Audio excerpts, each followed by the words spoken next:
Issues and Leaders.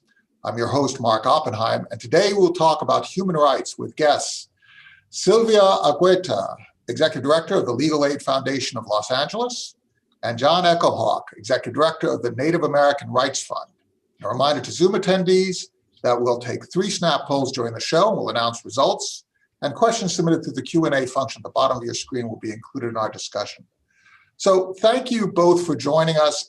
This is a discussion I've really wanted to have for quite a long time because both of your organizations, and there's an ecosystem all around your organizations, all across the nation, you assertively advance human rights in America. So let's talk about the origins of the Legal Aid Foundation first, and then the Native American Rights Fund, and talk about your work today. Silvia, do you want to kick us off? Thank you, Mark. I appreciate that. And thank you for having me. Glad to be here with John. So the Legal Aid Foundation of Los Angeles is one of the oldest legal aid organizations in the state of California. We were founded in 1929 during the other major depression that we had in the United States. We were a very small organization that started at the University of Southern California by some students and law professors who thought that just because you didn't have enough money in your pockets, it should not mean that you should not have access to the courthouse doors. LAFLA has grown from that mission of ensuring that people who were having problems with contracts about cows and about employment, even back then, had lawyers. And it's grown now into an office that is throughout the county of Los Angeles. We have about 180 staff members, 85 lawyers on staff, and we help people with basically getting into courts, getting their voices heard when they don't have money. We provide free legal services to the poor and low-income people of Los Angeles. It is a need that is much needed, especially now during this pandemic, but LAFLA has always focused its work on various areas. Veterans. We've represented our first veteran in 1943, someone who was fighting to get their veterans benefits even back then during World War II. We've represented folks who need housing issues, and that is one of the biggest areas that we do at LAFLA. Housing is one of the major issues, I think, that some of us who are housed take for granted. But there are so many unhoused people throughout our 90-year history that it has been at the forefront of the work that LAFLA has done. We've expanded our work to represent domestic violence survivors, immigrants. In the 80s, LAFLA started an immigration project, which was working with Central American refugees for the most part, helping them with their claims as they came to the United States. We've also continued that work now with trafficking victims, which unfortunately is all too common in the world right now. And we continue that work. We have represented these young people who are DACA recipients, who have come to the United States. Many of them had no idea they were undocumented and found out when they were trying to get a driver's license or applying for college. So you have a situation where LAFLA is the idea behind LAFLA, and it's an idea that you have, John, as well, that justice is not just for those who can pay for it. It's also for those who cannot pay for it. And so how do you retilt the table? And John, when you look at the history of how laws have been used to impact Native peoples here in this country, that sort of redress is a very complicated effort. So could you talk a little bit about how your organization came to be and your thrust? Okay, Mark, thanks for having me here this morning on your program. We always like to talk about our work because most people don't know anything about Native American issues. We are in our 50th year. We started 50 years ago in 1970. We grew out of the civil rights movement in the 60s, where everybody was asserting rights to, equality. But for Native people, what they wanted was treaty rights. Their rights to, continue as sovereign Indian tribes, nations. The federal policy beginning in the 50s into the 60s was basically to terminate Indian tribes, forget about the treaties, sell our lands, end our reservations, terminate our tribes, send us to the cities. We had to be like white people. And they never asked us about that, but that's what they were trying to do to us. So that became our focus to assert treaty rights. Of course, as you just said, you got to have money for lawyers to go to court, and our people were the poorest of the poor. And so we were really pleased in the 1960s when the federal government, for the first time, building on what Silvia was talking about, private foundations providing legal aid, the federal government, through the Office of Economic Opportunity, started setting up federally funded legal aid offices across the country. And 7 of those were set up on Indian reservations. And so they started getting all these young lawyers going out to the reservations, from Harvard and Yale and all these really smart young lawyers. And they discovered this federal Indian law too, the treaties, and listened to our people. And we want our treaty rights. So they started bringing all these cases under the treaties. And of course, treaties, well, what are they? They're the supreme law of the land. Our rights are recognized in the US Constitution. They say the United States makes treaties with Indian tribes because they're sovereign nations, just like foreign nations, just like states, we're governments. And the federal government deals with us through treaties, and treaties are the supreme law of the land. So when those treaties start getting ignored, that's basically illegal. So we started taking these treaties to the court and started enforcing them. I was going through law school in the late 60s as one of the first Native American law students, because again, the federal government recognized we didn't have any Native lawyers virtually, and started providing scholarships for us to go to law school. And so I went to law school, and to the credit of the faculty there where I went, University of New Mexico in Albuquerque, they put together one of the first courses in federal Indian law.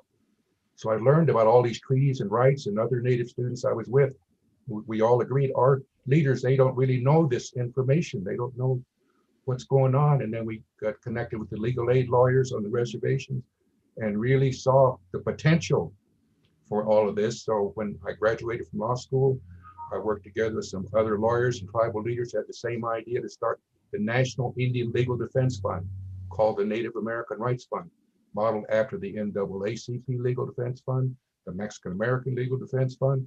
They got their initial funding from the Ford Foundation in New York City. So that's where we went. We went to the Ford Foundation, explained all this, and Ford gave us a grant, and away we went. We've been litigating these Native American rights cases now for 50 years. It's really changed everything.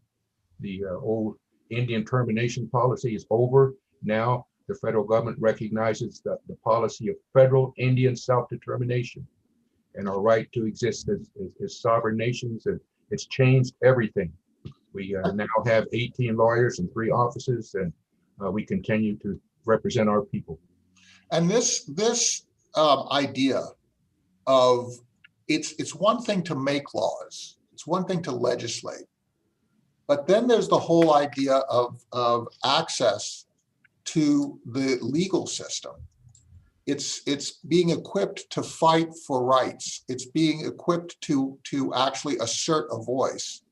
That's really the thing that distinguishes America, because the rights are not in our democracy. They're not reserved for only people who are in power. Rights are not reserved only for people who have money. Rights are here to be equally enforced, at least in theory. But in order to do that, you have to be able to equalize for people who have less resource versus people who have more. Individuals versus corporations, right?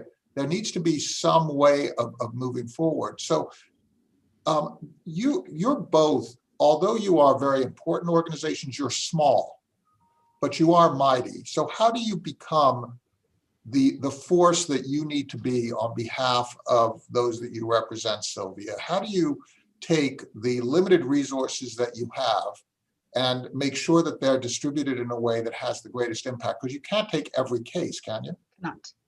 No, sadly, for every person that seeks our help, we turn one away. We simply don't have the resources.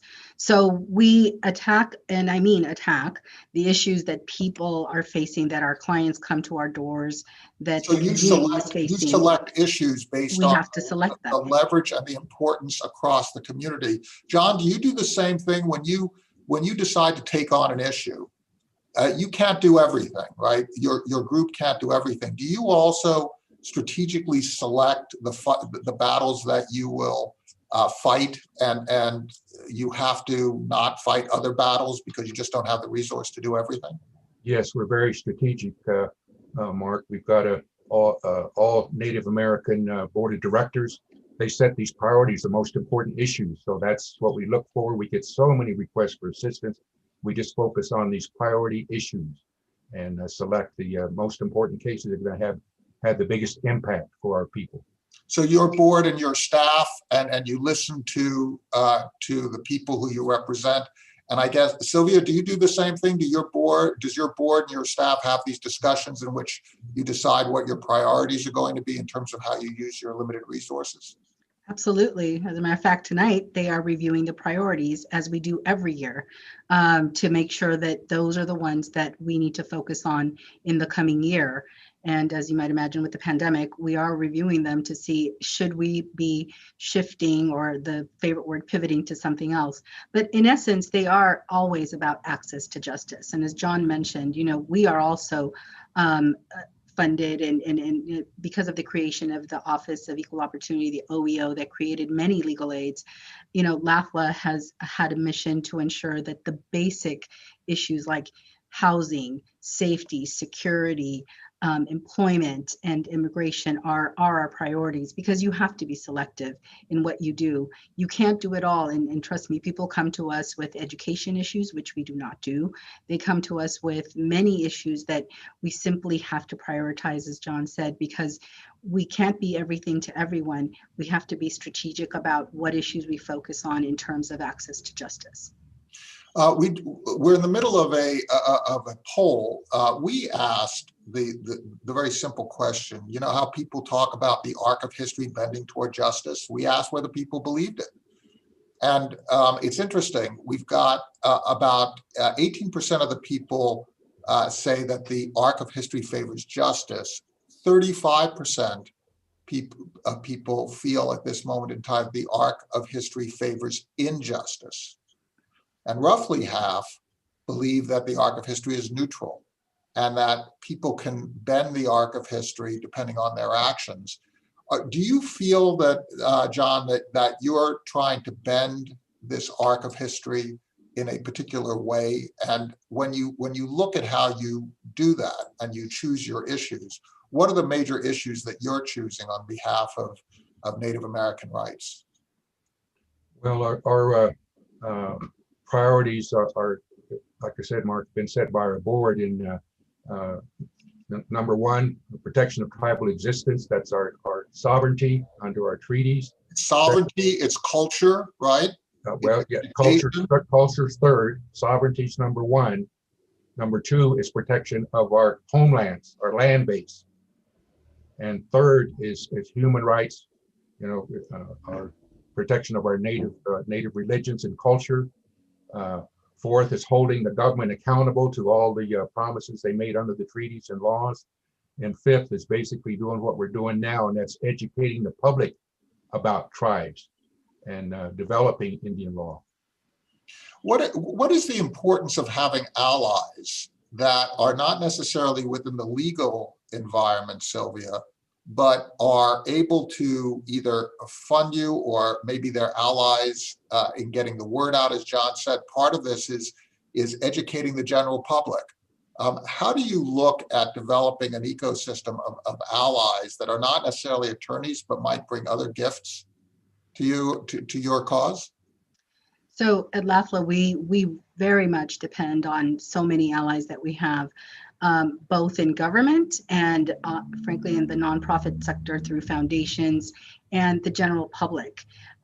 Communications is incredibly important for us, and getting the word out, as John mentioned, to educate folks about what we do. I think that can sometimes be the number one issue, is making sure that the people who need our assistance know about us, are educated about what we do. And in that, we need many allies, whether it's through community-based organizations, which LAFLA has a long history of working in partnership with community-based organizations that focus on a myriad of issues, to foundations that need to learn about what we're doing, not just because we're seeking money, but because they can spread the word far and wide about the services that we provide. Our government partners have come to rely on us because they send their constituents to us. Cities and counties, and especially now, are really coming to us for assistance with the massive housing crisis that we have in this country. And so for us, we've always developed an ecosystem of partnerships working equally. We like to say at LAFLA, we don't work for clients, we work with them, because their voice is equally important to the lawyer voice. If you don't listen to your clients, if you don't work with them and hear what their needs are, even as a case is developing, you're not going to be able to achieve the justice that they need in their cases. So our clients to us, the community as a whole, is very important. And we have a unique setup at LAFLA. We have client board members who are full board members of the LAFLA Board of Directors.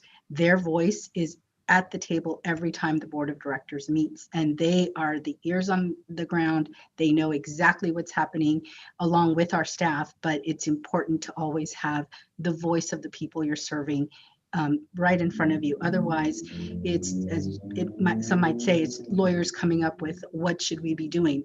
Not at LAFLA. At LAFLA, we focus on our clients and the communities we serve, and ensuring that their voice is front and center in everything that we do.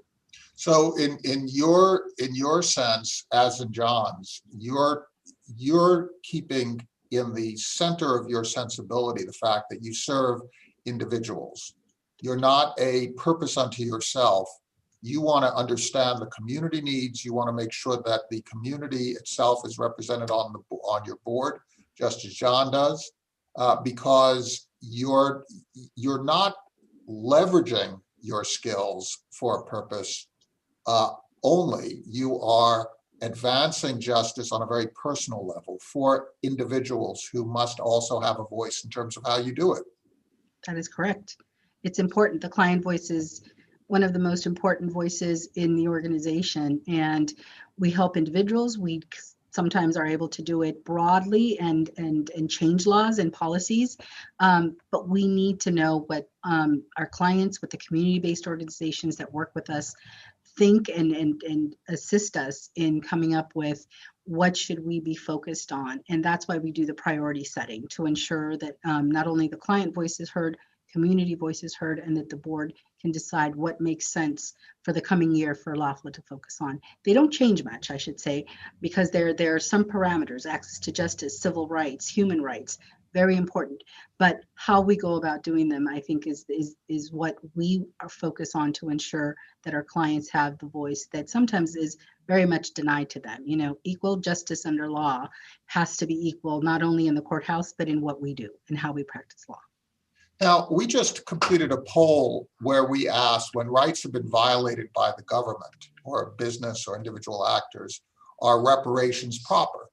Right? If my landlord is violating my rights and I sue my landlord and I win in court, should the landlord be in some way made to pay me something, a reparation? Or if a treaty right is violated, are reparations in order? And we had a interesting split. 80% people said yes, 20% of the people say no. So let's talk a little bit about reparations, because it's a complicated issue, right? Certainly for Native peoples or African Americans whose forebears were brought over as slaves, those are the big issues. But it really permeates society. John, could you just comment on your view about the whole reparations question? Yes, for tribes, the Congress passed the Indian Claims Commission Act back in the 1940s because Of course, with the treaties and the negotiation of things, there was so much inequity that went on there. Tribes weren't really paid adequate compensation for the lands that were taken under the treaties, and they kept some, but still they had to give up a lot. And through this Indian Claims Commission process, basically tribes finally got paid something for lands that were taken, without just compensation. So that was really kind of the big one. These days, we continue on doing what we can, and reparations are possible occasionally. We happen to have been involved in the largest reparation case in the history of the United States. The largest judgment against the United States, $3.4 billion, in a class action case brought on behalf of individual Indians for mismanagement of their Indian trust accounts. Basically, Mark, our lands are held in trust for us by the federal government under the treaties. They have the legal title, we have the beneficial title. That makes the federal government a trustee. And you know what trustees do? They're like our banker. They've got fiduciary obligations.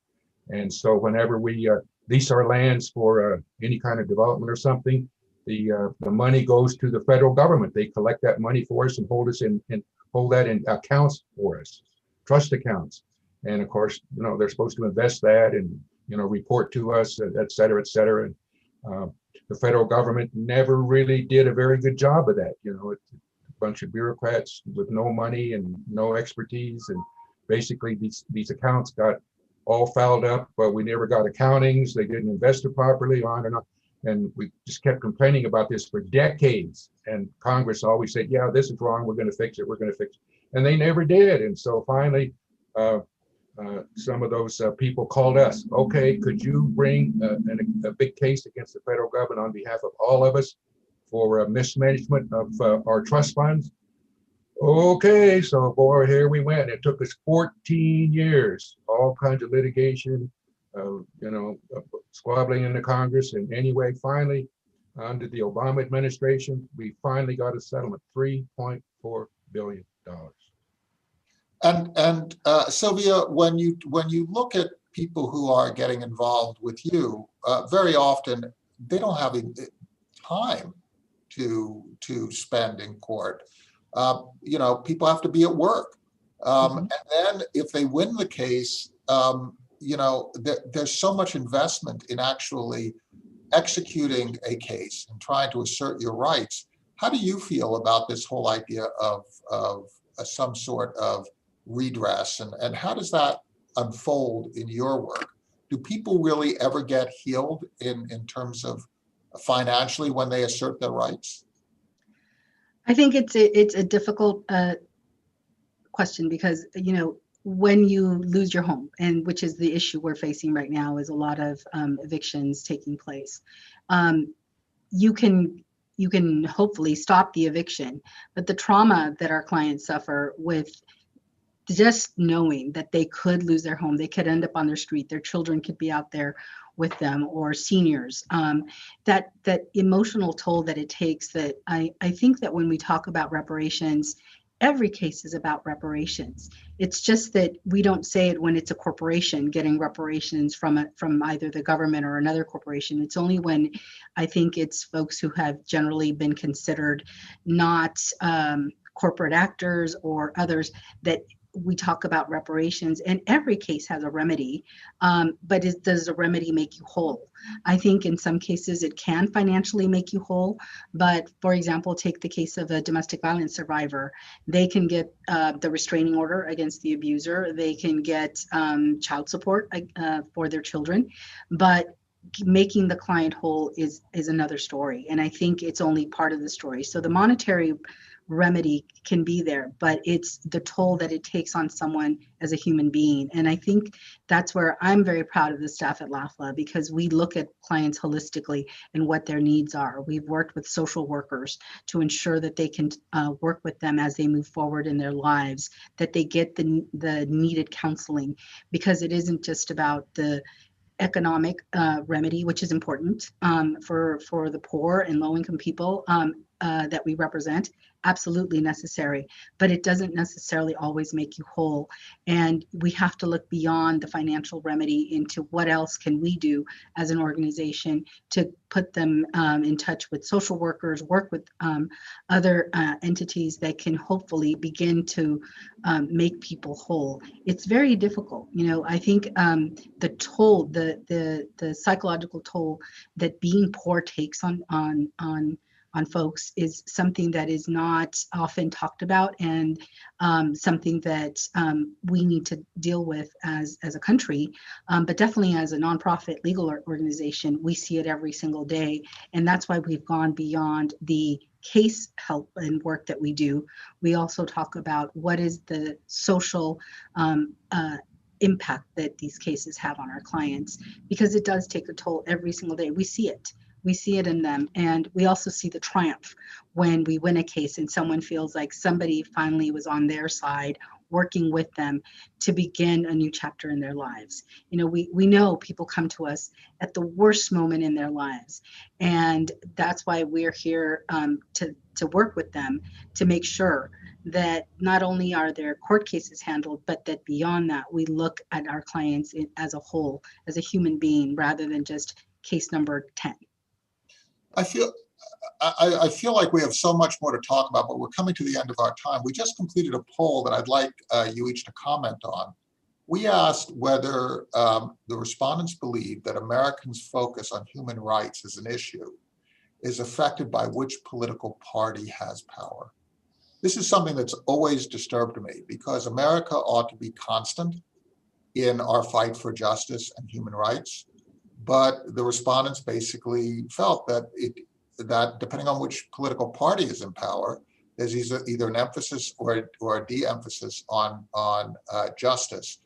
John, could you talk a little bit about this situation from your perspective? Because whether it's been a 2 or 3 party system that we've had in this country over history, I personally don't see that Native peoples have been treated with more or less justice. It just seems to be a historical arc of injustice and violence that needs to be changed. And I think that power is shifting in the country in a way that allows Native people to more successfully assert their rights, as you have outlined.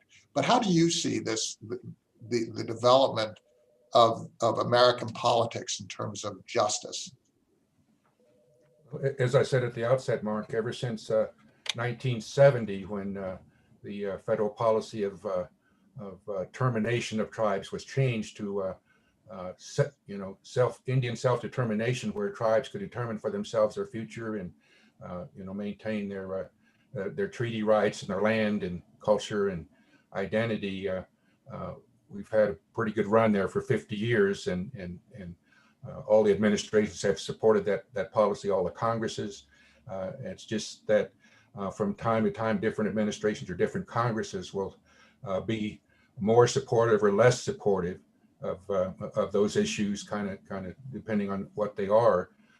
Currently, under this administration, we've had several instances where this administration has not been supportive of the tribes on some issues, so that's led us to bring some more cases, litigation over those issues that are pending in court now. And with the recent election change in administrations now, we think we have a good chance of basically settling those cases now and reversing what was done to the tribes in several instances. So it just kind of depends on the different administrations, Congresses, elections.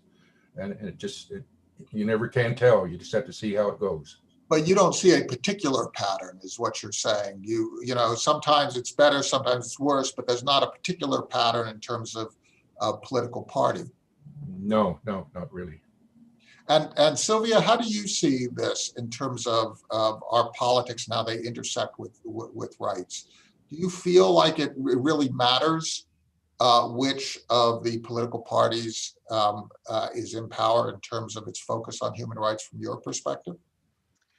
I think for us, it depends. I echo what John said, is that it depends on what Congress is doing and working on. I think that in this administration, it has been tougher if you're an immigrant, for example, and if you are a poor person trying to get food stamps. There have been attacks on the food stamp program that we haven't seen in the past. But then again, and I say it depends because it was, the administration of Richard Nixon that created the Legal Services Corporation, which is one of the biggest funders for legal aid in the country. And so I think it just depends on what the focus becomes of an administration. I think recently, particularly in this administration, programs that assist poor people, whether it's Social Security, food stamps, or even housing, have been under attack and have made it much harder. But other administrations have made it, have allowed for the funding of legal services and for the creation of different programs. I think many times it really is what is the focus of that particular administration rather than the party.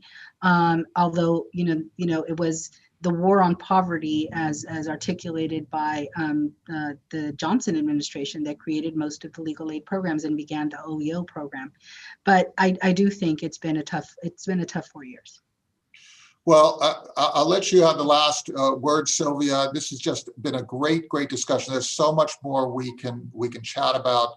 It just seems to me, in listening to you both, America is only as good as access to justice. And so this idea of us all being actively engaged in ensuring that justice is equally applied across different peoples, and that we pay attention to the laws, that everyone has a voice and everybody gets heard, is so important. Thank you so much, Silvia Argueta of the Legal Aid Foundation of New York, John Echohawk of the Native American Rights Fund. That's the nonprofit report, everyone. Thank you so much for attending. Attendees, thank you for your questions. Thank you for your participation in the polls.